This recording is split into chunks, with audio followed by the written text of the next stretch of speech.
देखिए, कुदरत ने जापान पर ऐसा प्रहार किया कि पूरा जापान कांप गया। भूकंप के जबरदस्त झटकों ने जहां गगनचुंबी इमारतों को ताश के पत्तों की तरह हिला दिया।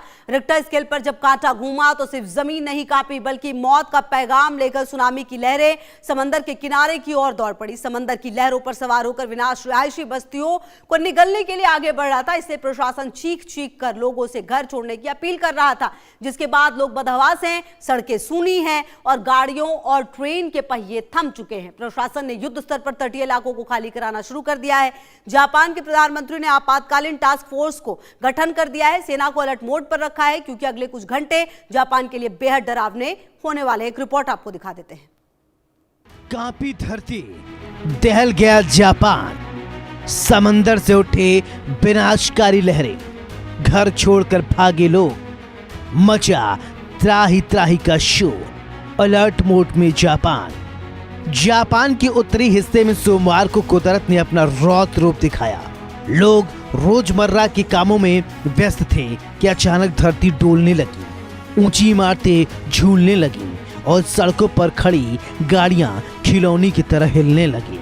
झटकों के तुरंत बाद पूरे कोस्टल बेल्ट में सायरन की आवाज गूंजने लगी, जिसके बाद बदहवास लोग घर छोड़कर भागने लगे। दहशत का आलम यह रहा कि मछुआरे अपनी नावों को लेकर गहरे समंदर से किनारे की ओर भागते नजर आए। वहीं टोक्यो और मोरियो के बीच चलने वाली बुलेट ट्रेन के पहिए थम गए। लाखों घरों के बिजली गुल हो गई। रिक्टर स्केल पर 7.4 दर्ज की गई भूकंप की तीव्रता। प्रशांत महासागर में जमीन से 10 किलोमीटर नीचे था भूकंप का केंद्र। होक्काइडो, आओमोरी और इवाते प्रांत में सबसे ज्यादा महसूस किया गया था भूकंप। भूकंप के इन झटकों ने लोगों के मन में 2011 की उन काली यादों को ताजा कर दिया, जब सुनामी ने जापान को बर्बाद कर दिया था।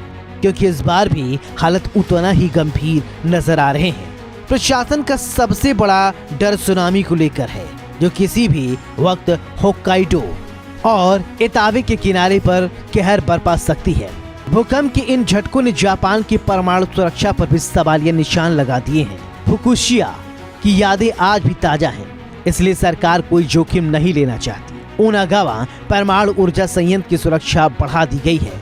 वैज्ञानिक और इंजीनियर चप्पे चप्पे पर जांच कर रहे हैं, ताकि रेडिएशन या किसी तकनीकी खराबी की गुंजाइश न रहे।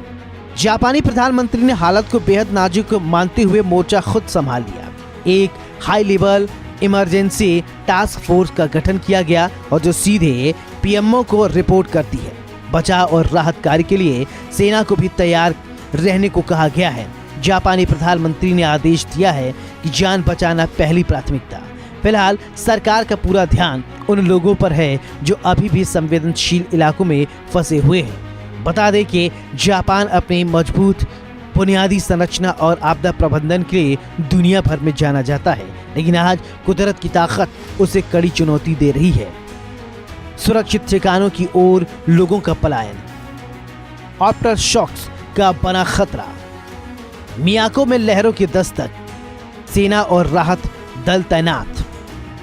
जापान की भौगोलिक स्थिति ऐसी है कि ये देश रिंग ऑफ फायर पर टिका हुआ है, जहां पर टेक्टोनिक प्लेटों का टकराना आम बात है। लेकिन इस बार का झटका इतना तेज था कि आधुनिक तकनीकी और सेंसर के बावजूद लोगों में डर का माहौल हो गया।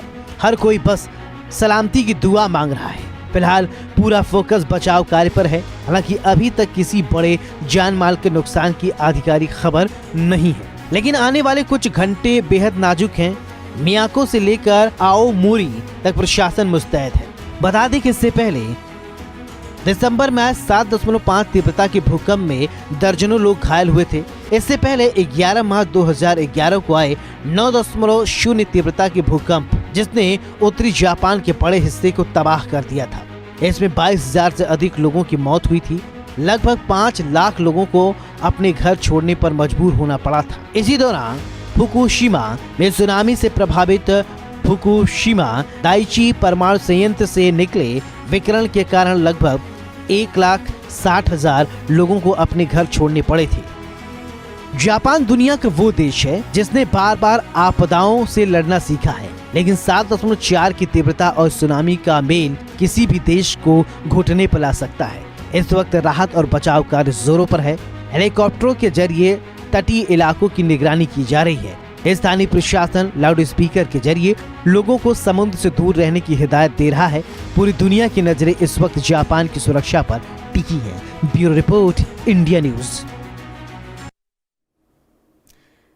वही ऐसा क्यों कहा जा रहा है कि जो जापान है वो दहल गया? ग्राफिक्स के जरिए आपको ये भी समझाने और बताने की कोशिश करते हैं। जी हाँ, जापान के उत्तरी हिस्से में जोरदार भूकंप आया है। अगर आप आज की पूरी परिस्थिति को समझे तो जापान के उत्तरी हिस्से में जोरदार भूकंप आया है। रिक्टर स्केल पर जो तीव्रता है वो काफी ज्यादा, मतलब 7.4 मापी गई है। जी हाँ, इसके अलावा आपको ये बता दें कि होकाइदो और आयो मोरी और इवाते में भूकंप के झटके महसूस किए गए इन जगहों पर।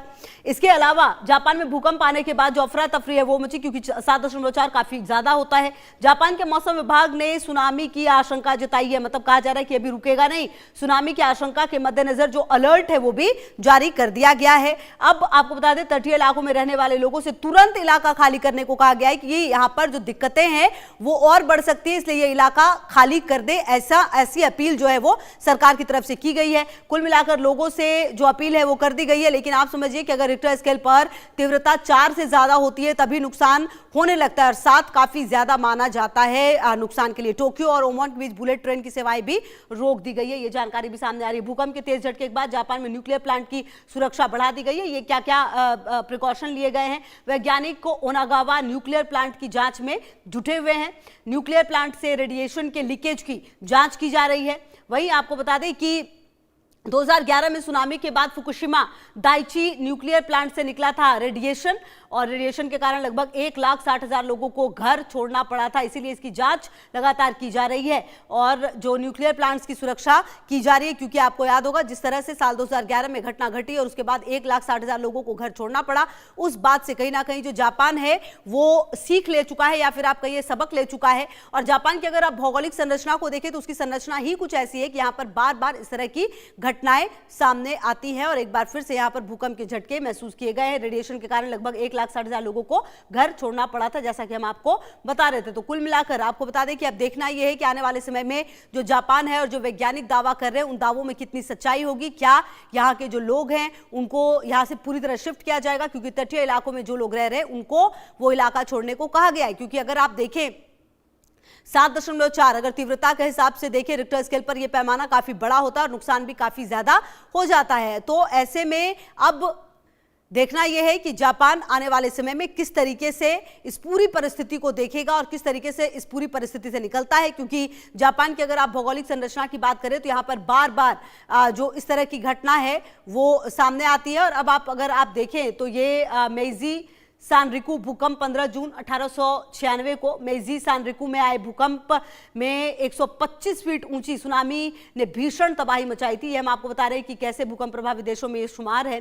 सुनामी में 22,000 से ज्यादा लोग मारे गए थे। अगर आप देखें तो 896 में यह आया था। और ग्रेट कांटो भूकंप 1 सितंबर 1923 को यह आया। इस आपदा में लगभग 1,43,000 लोगों की मौत हुई थी। वहीं अगर आप यही देखें, इस दिन को अब तक जापान में डिजास्टर मैनेजमेंट डे के रूप में मनाया जाता है। 1 सितंबर के दिन को ग्रेट हानशिप भूकंप कोबे शहर में आया। इस भूकंप ने 7.3 तीव्रता थी, शहर को तबाह कर दिया था। 7.3 तीव्रता के भूकंप में 6,434 लोगों की जान चली गई थी। 17 जनवरी को आई थी तोहोकू भूकंप 11 मार्च 2011। ये जापान के इतिहास का सबसे शक्तिशाली भूकंप बताया जाता है। 11 मार्च 2011 को आए भूकंप की तीव्रता 9.0 थी। 9.0। जी हाँ, भूकंप के बाद आई तबाही ने उत्तरी जापान के बड़े हिस्से को तबाह कर दिया था।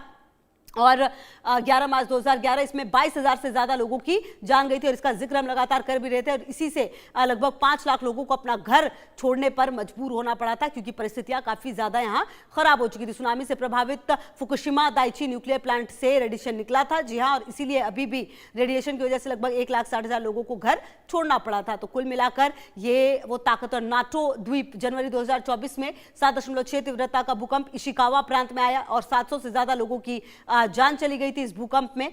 नोटो द्वीप पर अगर आप देखिए 300 से ज्यादा लोग गंभीर रूप से घायल हुए थे इस पूरे घटनाक्रम में। तो जापान देखिए कैसे इस तरह की घटनाएं यहां पर लगातार होती रही हैं। लगभग 84,000 से ज्यादा घर यहां पर क्षतिग्रस्त हुए थे।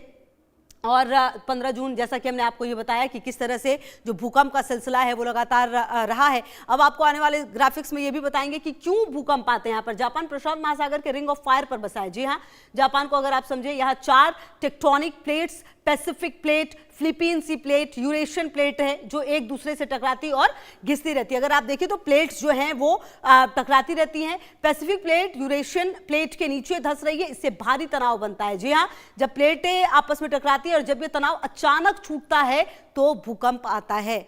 और आपको बता दें कि जापान में सालाना 1 लाख से ज्यादा भूकंप दर्ज होते हैं, मतलब 1 लाख से ज्यादा भूकंप दर्ज होते हैं। कई के जो इसमें ज्यादातर छोटे होते हैं, लेकिन बड़े भूकंप अक्सर सुनामी और ज्वालामुखी भी लाते हैं। यही वजह है कि जापान दुनिया में आपातकाल के लिए रेडी रहता है और किसी भी परिस्थिति से जापान में हर स्कूल, ऑफिस और घर में जल्दी जल्दी भूकंप ड्रिल होते हैं ताकि ये यूज टू हो पाए। तो रिंग ऑफ फायर पर ये बसा हुआ है प्रशांत महासागर के, और यही वजह है कि यहाँ पर इतनी ज्यादा भूकंप की जो घटनाएं हैं वो होती रहती हैं। और कुल मिलाकर अगर आप जापान को देखें तो ये डिजास्टर मैनेजमेंट के लिए जाना जाता है। यहाँ हर स्कूल, कॉलेज, ऑफिस में इस तरह की घटनाएं लगातार होती है जहां पर समझाया जाता है कि कभी भी आप पर यह परिस्थिति आ सकती है। बहरहाल आगे बढ़ते हैं और इस बीच एक बड़ी खबर आ रही है। अमेरिका और पाकिस्तान के बीच बातचीत हुई है। कल दूसरे दौर की बैठक से पहले